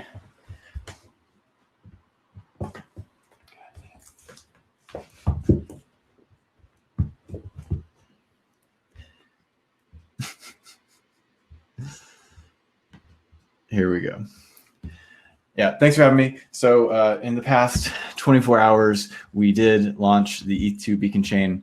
And this, if you want to check it out, there's a couple of block explorers. I might talk about some of the metrics there. So you can go to beacon chain, BEACONCHA.IN to check out the beacon chain live. And from there, dig around some cool stuff going on. But I'll talk about a little bit what happened in the past few weeks and what happened yesterday, and we'll move on from there. So on November 4th, and I will give you a little bit more context further down the line on what the hell we're actually building and why. But really exciting month for everyone that's been involved in this mini year project. There's well over 100 people, many entities working on this thing daily.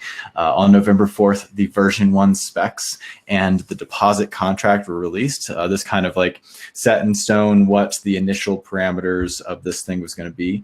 And this deposit contract existed on a current Ethereum mainnet to allow for validators in this new proof of stake mechanism to submit deposits.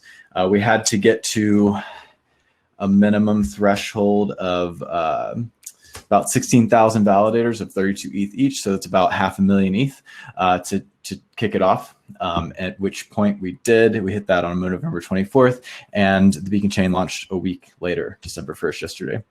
And so it was a little bit of a timid start. It was interesting. We had like a bunch of deposits probably in the first few hours, and then it was pretty slow. And over the course of about 2 weeks, we hit about a quarter of the threshold. And some of us got a little nervous. Some people had unwavering confidence that this was going to be hit by November 24th. But some of us definitely were like, okay, what's the contingency plan? What do we need to do here? And it turns out that FOMO is real, and waiting until the last minute is also very extremely real and just part of humanity. So once we got to November 24th was like earliest time this threshold could be met to hit set Genesis time. And if you can go look at Etherscan. They have the deposit contract there. There's probably an easy way to find it. If you just Google the deposit contract, you find it. And you can look at like this threshold, and right around the November 20th, 21st, you got like a little bit of bump. And then the last 2 days going into the 24th, we saw this like, hockey stick thing, and the deposit contract getting pummeled with deposits. And by that threshold, it hit something like 600, 700,000 ETH, which on the morning of the 24th triggered Genesis to happen and allowed us to calculate the Genesis state and triggered Genesis of the ETH2 Beacon chain to happen a week later. So it's fun. It was a pretty exciting moment to kind of have this uncertainty, and then all of a sudden this like wave of deposits. And since then it's been steady. I think we're at about 900,000 ETH in this deposit contract, and there's a queue. So if you didn't get in before Genesis, there's a queue in which your validators are let in. And I think that's a little bit over a week-long queue at this point. You can process 900 validator deposits per day. So what happened yesterday? Yesterday at 12 p.m. UTC, which if you were in the US was bright and early. It was 5 a.m. for me, although I couldn't sleep past 2 a.m., somewhere between excitement and anxiety. But the Beacon chain, this new proof-of-stake consensus mechanism, which I'm going to talk a little bit more about and give you more context, launched. And this, it launched quite successfully. There's a number of things we're kind of monitoring over the first about half hour of that launch. During the first 4 epochs are 6.4 minutes. If you opened up one of those block explorers, you'll see often things are kind of grouped in these epochs. And we saw finality very early. Finality is pretty crucial to these Byzantine fault tolerant proof of stake algorithms. It's really like the signal of health. It's really the signal of like whether this consensus mechanism is working properly. We had finality out the gate, had about 80% participation. 2/3 is really the critical number here for finality and for the safety threshold and protocol. But 80% is good. It's not perfect. We want to see 100% of validator participation, but it steadily climbed over the first few hours. We're sitting at about 97% actively at every epoch. And it's funny, a lot of that just had to do with minor configuration errors of validators. So people that had turned their nodes on and were attempting to validate, but maybe didn't load in their keys or something like that. So there's a lot of like little troubleshooting over the first few hours, but really exciting to see it strong out the gate and very strong now. One interesting thing is now that we have this proof of stake mechanism live, there's a lot of different metrics and analysis happening right now. It's pretty cursory, but I expect people to dig pretty deep in the coming months. But one interesting thing that we found out in the past 24 hours is that 450 of these validators, which is about 2% of them, actually haven't come online at all. So they haven't turned their nodes on, or maybe don't have access to their keys or something like that. Hopefully they do come on, but we're never going to get those last. If they never turn online, then there's always going to be about 450 validators that are just offline, and they're slowly losing some money. I think they've lost like 0.01 ETH right now, maybe 0.14. If they're offline for the entire year, they might lose something like 10 to 15% of their capital. Not catastrophic, but like I hope they turn the nodes on. So yeah, check out the block explorers. You can see 24 hours in, 29 hours in, this thing is healthy. It's running exactly as we'd like to see it. So that's very exciting. Validator distribution, so far, so good. Vitalik did a little bit of analysis because we have the source address of deposits from the existing Ethereum chain. We can make some assumptions that if you're depositing from the same source address, that you probably are the same entity, an exchange or an institutional player or an individual. And so I do have some fun graphs. I'll share them on Twitter after this. But essentially, you can see because of that FOMO into the Tuesday, that November 24th, in terms of the weekday of deposits, Tuesdays are the most popular.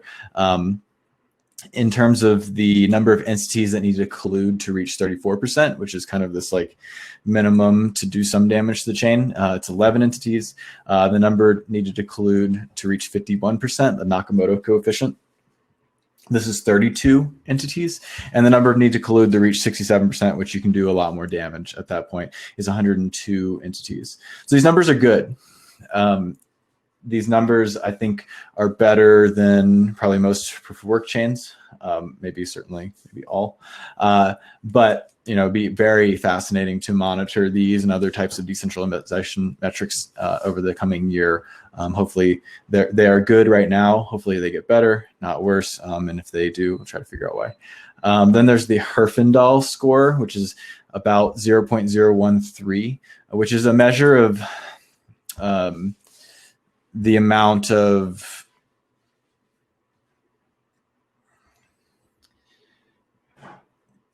power kind of distributed across entities in an ecosystem. So if you have like 10 entities and they're all evenly split in terms of like market cap or something like that, then it has a pretty good score. But if you have 10 entities and one is 80% and the rest are summed to 20%, like that's a pretty bad score.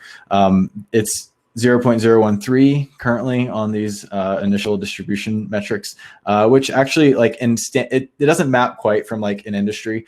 This is a metric made for industries, but it shows like pretty robust competitiveness. This is kind of interesting.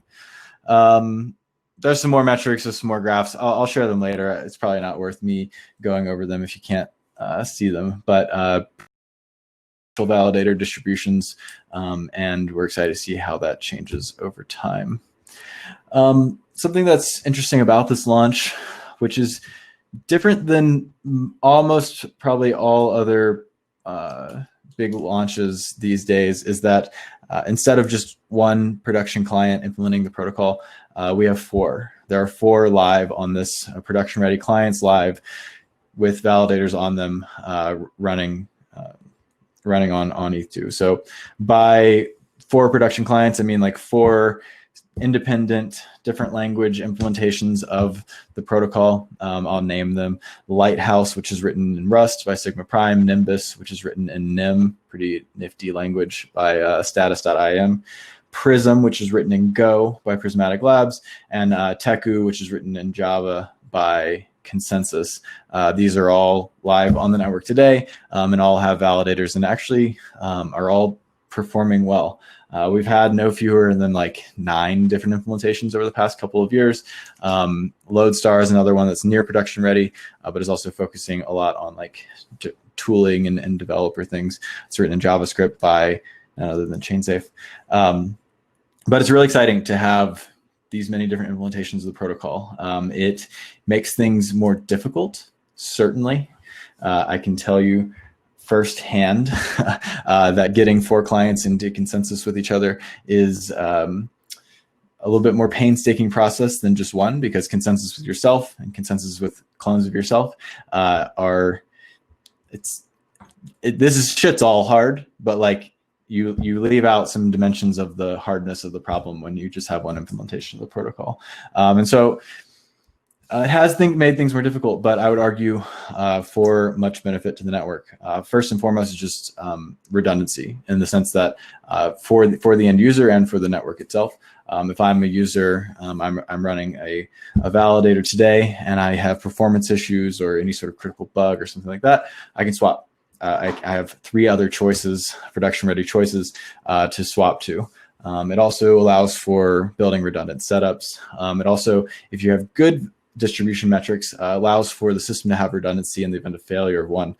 So, for example, if no client is 1/3 of the network or greater than 1/3 of the network, then if that client goes down, has a critical failure, the network can actually still provide a high quality of service by finalizing and continuing on. We're still trying to get a handle on these initial validator client distribution metrics. Our intuition is that Prism's probably over 50%, but we're not certain if it's over that 2/3 threshold. I don't think it is based off of initial crawling, but crawling is interesting because we can understand the number of nodes on the network and the distribution, but we can't actually, through that basic crawling, understand the distribution of validators and economic value actually on those nodes. So interesting to check out. It's probably pretty heavy Prism, and then probably Lighthouse, and then a big drop off to Teku and Nimbus. If you're interested in running a validator, I highly recommend taking a look at some of these minority clients. Teku has proven itself to be very robust over testnets, and Nimbus is pretty interesting, and I expect to get a lot of love over the next couple of months because they actually run on one CPU and have something like 1/3 the memory requirements of the other nodes right now. So for a pretty resource constrained devices, and if you were looking at really optimizing that profitability as a hobbyist, Nimbus might be a great choice.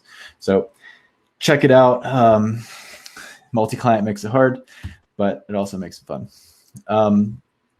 So what did we actually launch? If you're following crypto Twitter at all, you've seen there's been all sorts of fun conversations about taxes and all sorts of fun conversations about like, did E2 launch? What the hell does this thing even do?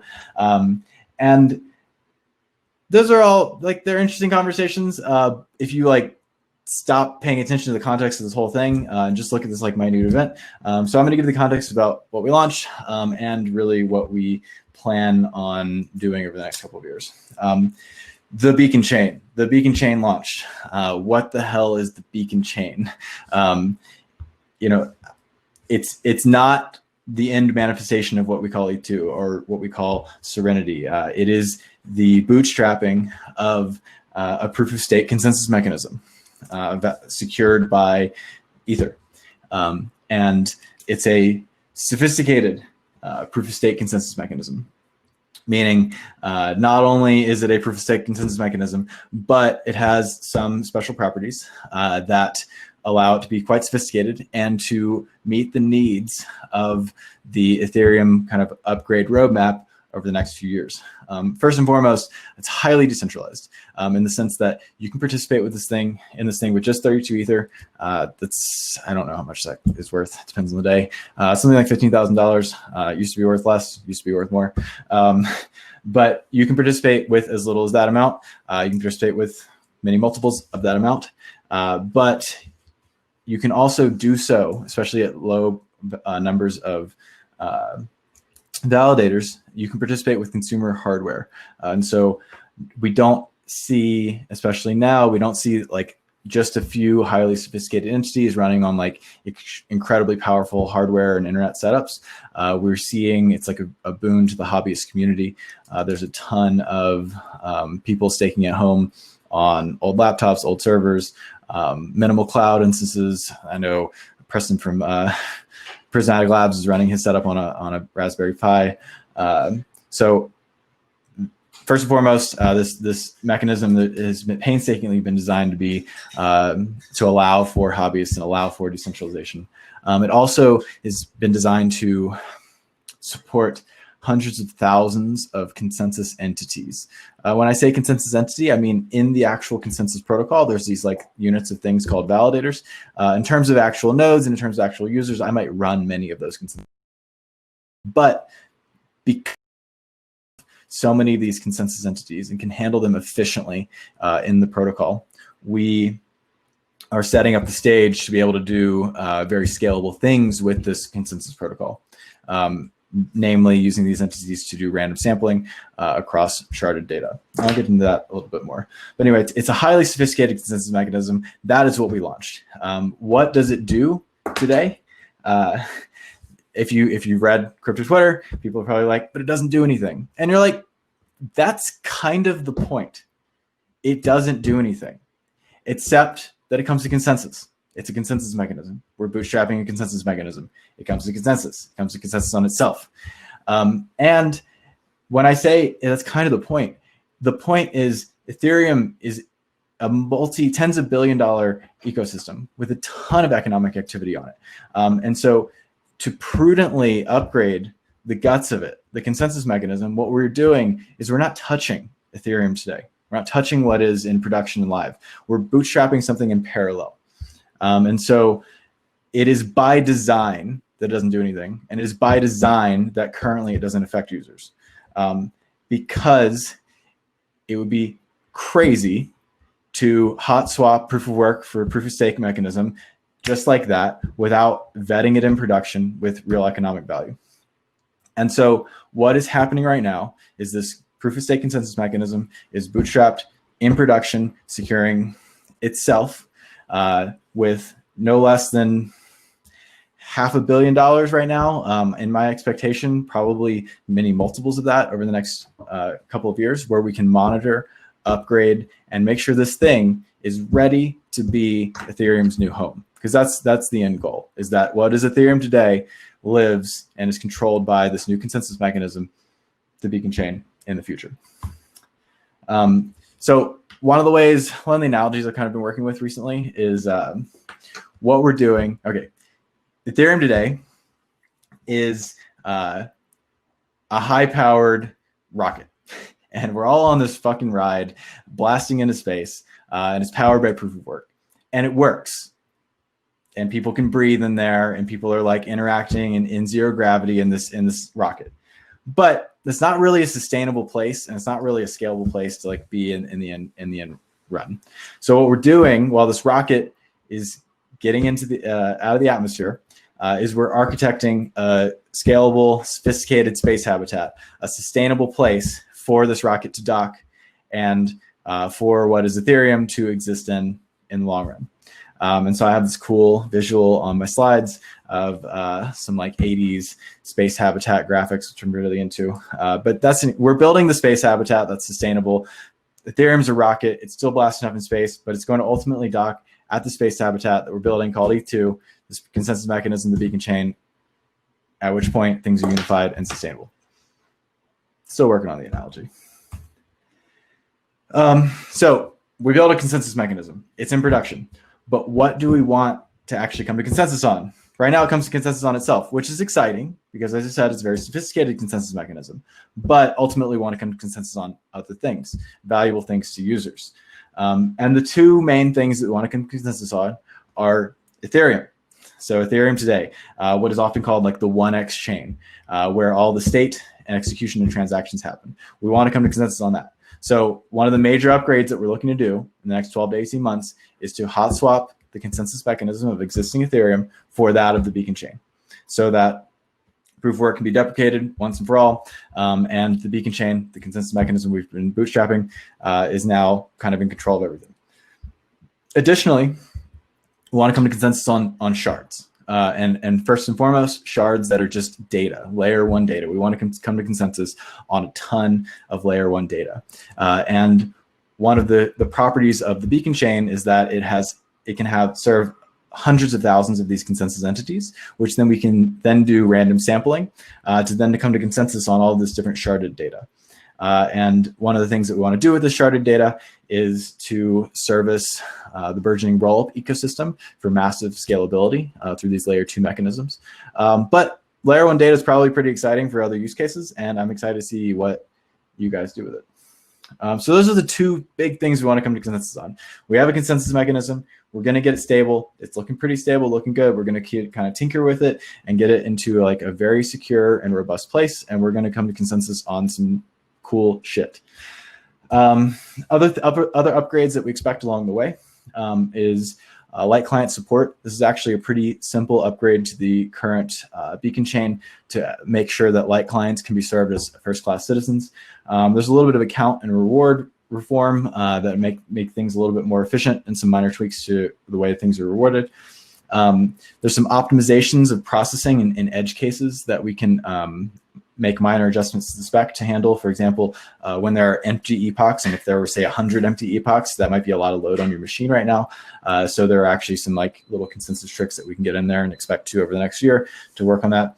And to cap the maximum load. So in the event that there are greater than 1 million validators, there are maximum committee sizes so that all validators aren't doing all the work at all the time to cap the total load that would ever happen on a node. So a lot of little iterative things to work on over the year as things stabilize and as we're building out some of these more major upgrades. So TLDR is, what do we build? We built a consensus mechanism. It is in production.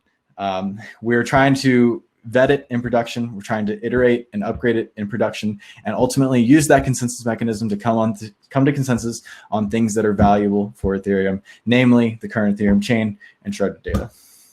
Anyway, there's a lot of work to do. By no stretch of the imagination, there's a ton of work to do. But now's a good time to sit back, take a breath, smile a little bit, and I just want to say thank you to all of the incredible people that have been involved in this, and congratulations to the Ethereum community in general.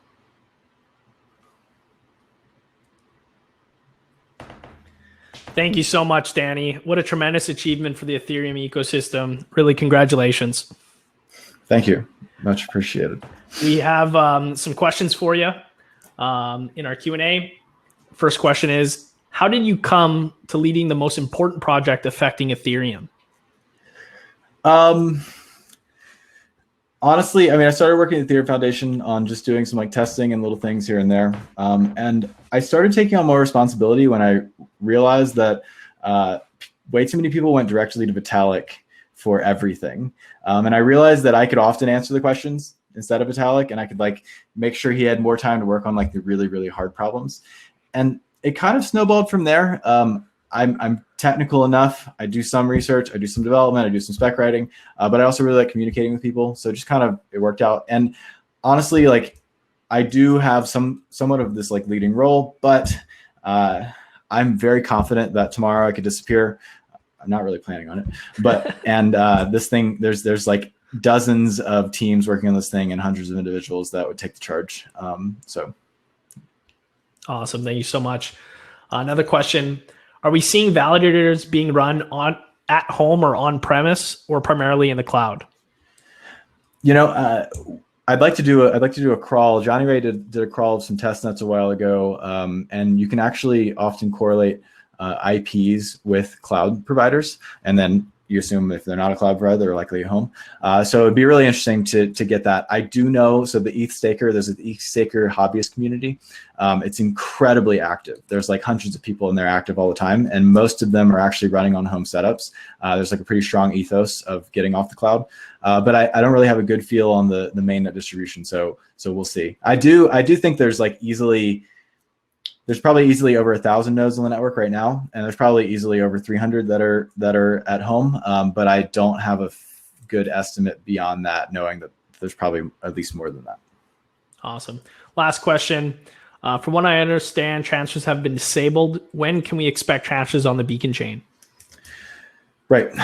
So transfers were initially added in the spec to essentially add for validator liquidity before this merge of the existing Ethereum chain into this new consensus mechanism.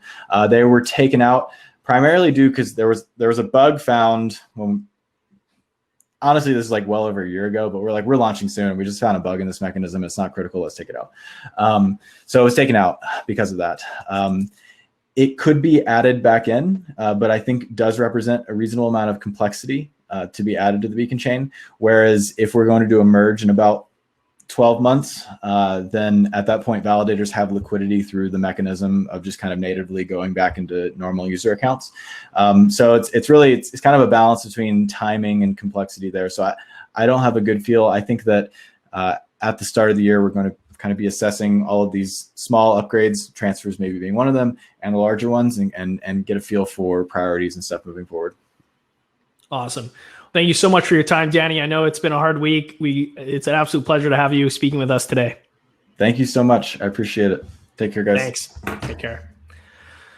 We are continuing with the Ethereum talks with our next speaker, ChainSafe's very own Cayman Nava, speaking on Lodestar. Cayman, why don't you turn on your camera and mic and join me on the main stage? Hello, hello. Hey. Hey, Cayman, how you doing? Hey, doing good. That's awesome. Floor is yours. All right. Let's see if I can share my